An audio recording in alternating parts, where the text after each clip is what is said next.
বিরাট কি আবারও ফিরছেন আন্তর্জাতিক ক্রিকেটে? টেস্ট ও টি-20 থেকে অবসরের পর দীর্ঘদিন মাঠের বাইরে থাকা ভারতীয় এই মহাতারকার একটি অনুশীলনের ছবি এখন ঝড় তুলেছে সোশ্যাল মিডিয়ায়। আইপিএল 2025-এ রয়্যাল চ্যালেঞ্জার্স বেঙ্গালুরুকে প্রথমবারের মতো শিরোপা জেতানোর পর থেকেই এক প্রকার নীরবতাই ছিল কোহলির সঙ্গী। পরিবারকে সময় দিচ্ছিলেন, ক্রিকেট থেকেও ছিলেন বিরতিতে, কিন্তু এবার নিজেই জানিয়ে দিলেন প্রস্তুতি শুরু হয়ে গেছে।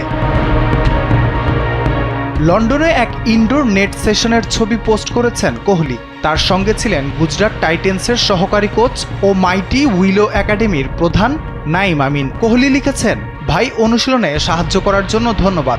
আপনার সঙ্গে দেখা হওয়া সবসময় দারুণ অভিজ্ঞতা। ছবিটি প্রকাশের সঙ্গে সঙ্গেই ক্রিকেট প্রেমীদের মধ্যে ফিরে এসেছে আশার আলো।